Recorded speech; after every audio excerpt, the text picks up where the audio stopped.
तनिष्क एक jewellery brand है जो टाटा ग्रुप के अंडर आता है। हाल ही में इसी तनिष्क की एक एड टीवी पे चली, जिसके चलते एक कंट्रोवर्सी क्रिएट हुई। इस एड में एक हिंदू लड़की दिखाई गई है जिसकी शादी एक मुस्लिम परिवार में हुई है। उस मुस्लिम फैमिली ने अपने बहू के लिए एक फंक्शन अरेंज किया होता है। उसमें ये लड़की ये कहती है कि ये रिवाज आपके घर में नहीं मनाया जाता। तो उसकी सास जो कि मुस्लिम होती है वो उससे कहती है कि अपनी बेटी को खुश रखने का रिवाज तो हर घर में मनाया जाता है। अंत में इस एड की जो टैगलाइन होती है उसमें ये कहा जाता है कि अगर एक हो जाए हम तो क्या नहीं कर सकते। इस एड को लेकर देश में एक तबका ये मानता है कि जो इस एड में दिखाया गया है उसमें कोई गलत बात नहीं है और उन लोगों ने इस एड को फेवर भी किया। तो दूसरी तरफ दूसरे तबके ने इसे लव जिहाद को प्रमोट करने वाला एड कहकर इसका तीव्र विरोध किया। कुछ लोगों ने तनिष्क के शोरूम पे जाकर नारे भी लगाए।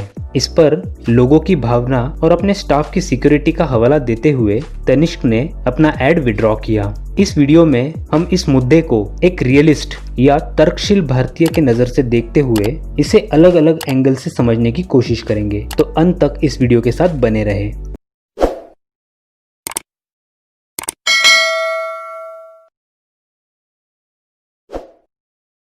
इस कंट्रोवर्सी को समझने के लिए सबसे जरूरी है कि हम इस कंट्रोवर्सी के दोनों तरफ के पॉइंट ऑफ व्यू को समझ लें। कुछ लोग इस एड को लव जिहाद को प्रमोट करने वाला एड बता रहे हैं और इसका विरोध कर रहे हैं। लव जिहाद एक नैरेटिव है जिसके अनुसार मुस्लिम लड़के हिंदू लड़कियों को अपने प्यार के जाल में फंसाते हैं और उनसे शादी करने के बाद फिर जबरदस्ती उनका धर्म परिवर्तन करवाते हैं ताकि देश में मुसलमानों की आबादी बढ़ जाए। भारत एक बहुत बड़ा देश है, हो सकता है कि देश के किसी कोने में ऐसी घटनाएं हुई भी हो, लेकिन अगर भारत सरकार की माने तो लव जिहाद जैसी किसी चीज का कोई सबूत पूरे देश में उन्हें नहीं मिला है। ये बात बस एक अफवाह है या एक पॉलिटिकल नैरेटिव बनाया गया है। दूसरी तरफ कुछ लोग ये मानते हैं कि ये सारा विरोध आज के पॉलिटिकल एनवायरनमेंट की वजह से है, जिसमें पूरे देश में हिंदू मुसलमान के नाम पे जहर घोला गया है। देश में हमेशा से ही ऐसे एड्स और फिल्म्स बनते रहे हैं जिसमें इंटर रिलीजियस कपल को दिखाया गया है, जैसे कि Veer Zaara, Gadar, Jodha Akbar, Bombay, my name is Khan. लेकिन इस तरीके का विरोध और ट्रोलिंग देश में कभी नहीं हुई। ये एड अगर 10 या 12 साल पहले आया होता तो इसका इतना विरोध नहीं हुआ होता और तनिष्क ने कोई गलत काम नहीं किया है तो उसे अपना एड विड्रॉ नहीं करना चाहिए था। इससे हटकर अगर हम इसे ध्यान से देखें तो क्या ये विरोध सिर्फ इसलिए हो रहा है कि इसमें कोई लव जिहाद जैसी कॉन्स्पिरेसी को प्रमोट किया गया है या इसके पीछे हमारे समाज की कुछ और मान्यताएं पहले से है? अगर हम अपने समाज को क्रिटिकल पॉइंट ऑफ व्यू से समझने की कोशिश करें तो हमें ये समझ में आएगा कि ये विचार हमारे समाज में पहले से ही मौजूद है, सिर्फ इसका एग्जीबिशन अलग अलग समय पे अलग अलग रूप में होता है। इसका बेस्ट उदाहरण हमें इंटरकास्ट मैरिज में देखने मिलता है। इस उदाहरण को हम दोनों ही समुदाय हिंदू और मुसलमान के एंगल से समझने की कोशिश करते हैं। अगर हम हिंदुओं की बात करें तो हमारे देश में एक वर्टिकल कास्ट सिस्टम है और एक कास्ट की लड़की कोई दूसरे कास्ट के लड़के से शादी करे तो उसे गलत समझा जाता है या पाप माना जाता है। सेंसस 2011 के अनुसार इंडिया में टोटल मैरिजेस में से सिर्फ 5.8% ही इंटरकास्ट मैरिजेस होती है। इस पर खाप पंचायत से भी जुड़ी कई खबरें हमें सुनने मिलती है, जिसमें इंटरकास्ट कपल्स को या तो समाज से बहिष्कृत कर दिया जाता है या कुछ केसेस में ऑनर किलिंग्स भी हो जाती है। दूसरी तरफ मुस्लिम कम्युनिटी में भी एक हॉरिजॉन्टल सेग्रीगेशन है। मुसलमानों में भी कई फिरके होते हैं। एक फिरके के लोग दूसरे फिरके के लोगों से शादी जैसा संबंध बनाने से दूर ही रहना पसंद करते हैं। यहाँ भी ऑनर किलिंग की घटनाएं कोई नई बात नहीं होती। इसके अलावा भी अगर हम रूरल एरियाज में देखें तो मुसलमानों में भी कास्ट सिस्टम देखने मिल जाता है, जिसमें कोई एक कम्युनिटी अपने आप को दूसरी कम्युनिटी से ऊपर या बेहतर समझती है। हमारे देश में ऐसे ही लोग अपने अपने तंबू बना लेते हैं और उस तंबू से बाहर निकलने को पाप समझते हैं। जब ये समुदाय अपनी ही कम्युनिटी के अलग अलग सेक्शंस में शादी करने को बुरा मानते हैं तो इंटर रिलीजियस तो बहुत दूर की बात है। एक स्टडी के अनुसार पूरे देश में लगभग सिर्फ 2% ही इंटर रिलीजियस मैरिजेस हमको देखने मिलते हैं। इसके लिए सबसे पहले हमें ये समझना होगा कि चाहे हम किसी भी कम्युनिटी से बिलोंग करते हो, लेकिन अंत में हम एक नेशन या एक राष्ट्र है। यह नेशन या राष्ट्र की डेफिनेशन को समझना बहुत जरूरी है। यह नेशन या राष्ट्र लोगों के उस ग्रुप को कहा जाता है जिनकी कुछ कॉमन आइडेंटिटीज होती है। ये आइडेंटिटीज एथनिक, कल्चरल, हिस्टोरिकल या कभी कभी रिलीजियस मतलब धार्मिक भी होती है। लेकिन इन सभी आइडेंटिटीज में से एथनिक या अनुवंशिक आइडेंटिटी सबसे स्ट्रांग होती है। चाहे कोई हिंदू हो या मुसलमान या किसी और धर्म को मानने वाला, आखिर है तो एथनिक इंडियन यानी कि अनुवंशिक भारतीय ही। हम सभी के रूट्स कॉमन हैं। इसके बावजूद हमारा देश इतने ग्रुप्स में बटा हुआ है, ये हमारे देश की शोकांतिका ही है।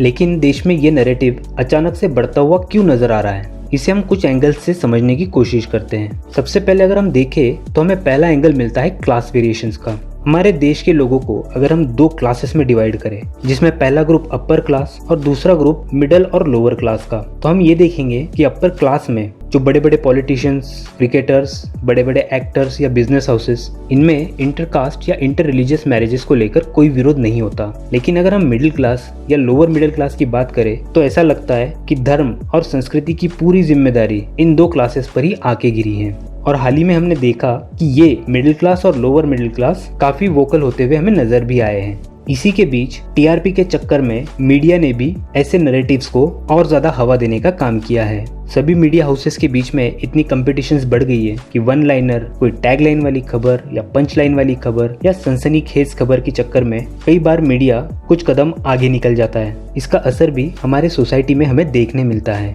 इसके अलावा अगर हम ध्यान से देखें तो पिछले कुछ सालों में सोशल मीडिया काफी बढ़ गया है। जैसे कि हमने देखा कि मिडिल क्लास और लोअर मिडिल क्लास काफी वोकल हुए हैं, काफी एक्टिव हुए हैं, तो उसका एक श्रेय सोशल मीडिया को भी जाता है। उनकी आवाज सोशल मीडिया के द्वारा पॉलिटिकल डिस्कोर्सेस तक पहुंचती है और वो नैरेटिव का हिस्सा बनती है। इसी के साथ साथ कई सारे सोशियो पॉलिटिकल ऑर्गेनाइजेशंस भी ऐसे मुद्दों को लेकर बहुत ज्यादा एक्टिव रहते हैं। अगर हम साइकोलॉजिकल एस्पेक्ट की बात करें तो रिलीजियस सुप्रीमेसी, जिसमें हमारा धर्म दूसरे धर्म से किस तरीके से बेहतर है, ये दिखाने की टेंडेंसी तो हमेशा रहती है। इन सभी चीजों के कई सारी इफेक्ट्स भी होते हैं। वन बाय वन अगर हम देखें तो इसका सबसे बड़ा इफेक्ट पॉलिटिकल पार्टीज और पॉलिटिकल डिस्कोर्सेस पे होता है। पॉलिटिकल पार्टीज देश में चल रहे नैरेटिव्स का फायदा उठाकर सत्ता में आने की पूरी कोशिश करती है। तो जब ऐसे मुद्दे सोशियो पॉलिटिकल नैरेटिव का हिस्सा बनते हैं तो पॉलिटिकल पार्टीज को भी उन मुद्दों को उठाना पड़ता है। जो पॉलिटिकल पार्टीज इनका विरोध करे, कई बार उन्हें कुछ नुकसान भी भुगतना पड़ता है। इसका सबसे बड़ा नुकसान तब होता है जब पॉलिटिकल पार्टीज इन नैरेटिव्स को अपनी पॉलिटिकल डिस्कोर्स का हिस्सा बनाती है। तब इससे पूरी सोसाइटी में समुदायों के बीच टेंशन्स बढ़ जाते हैं। इसका दूसरा लेकिन सबसे बड़ा इफेक्ट होता है महिलाओं पर। जब ऐसे नैरेटिव चलते हैं तो महिलाओं को सबसे ज्यादा नुकसान उठाना पड़ता है। सबसे पहले तो ऐसे नैरेटिव्स द्वारा ये बताया जाता है कि महिलाओं को अपनी खुद की कुछ समझ नहीं होती और उन्हें कोई भी बहला या फुसला कर अपने जाल में फंसा सकता है। दूसरा, जब हमारे देश में पहले से ही महिलाएं इतनी ज्यादा सप्रेस्ड हैं, उसमें कुछ लोगों को एक और मौका मिल जाता है इस मुद्दे का बहाना बनाकर उन्हें और सप्रेस करने का। कई बार हम विमेन एम्पावरमेंट की बात करते हैं, लेकिन उसी वक्त ये भूल जाते हैं कि अपने पसंद के लड़के से शादी करना भी एक विमेन एम्पावरमेंट का ही हिस्सा है, जो कि ऐसे नैरेटिव से खतरे में पड़ जाता है। इसका एक और इफेक्ट होता है जो कि साइंटिफिक है। जब कई सालों तक एक ही कम्युनिटी में या एक ही कास्ट में लगातार शादियां की जाती हैं, तब वहाँ पे जेनेटिक वेरिएशंस कम हो जाता है। लगातार उन्हीं जीन्स को रिसाइकिल करने के कारण वो कम्युनिटी किसी बीमारी को लेकर वल्नरेबल बन सकती है और जेनेटिक वैरायटी कम होने के कारण आने वाली जनरेशन्स में कमजोरी या डिसेबल्ड होने के चांसेस बढ़ जाते हैं।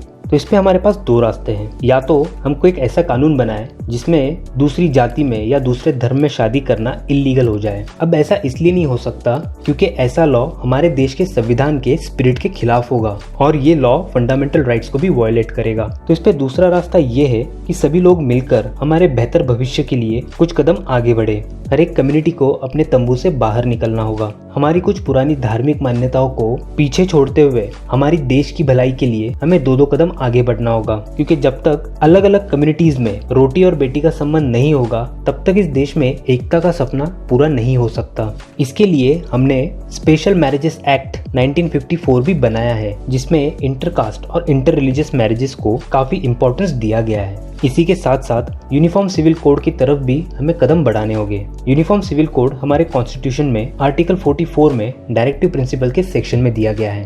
धर्म, जाति या संप्रदाय के नैरेटिव के अगेंस्ट हमें हमारे देश में वन नेशन का नैरेटिव फैलाना होगा, जिसमें हम लोगों को ये अवेयर कर सके कि आप किसी भी जाति या किसी भी धर्म से बिलोंग करते हो, लेकिन आप आखिर में एक भारतीय हो। अगर हम आपस में ही लड़ते रहे तो हमारी एनर्जी यहीं पे वेस्ट हो जाएगी और हमारा देश इस तरीके से कमजोर हो जाएगा। देश तभी महासत्ता या विश्व गुरु बन सकता है जब उसके लोग आपस में खुद बटे ना हो। जो देश जाति व्यवस्था और धार्मिक द्वेष से भरा हो वो देश क्या विश्व गुरु बनेगा और क्या महासत्ता बनेगा। इस बारे में भी हम एक बार जरूर सोचें। धन्यवाद।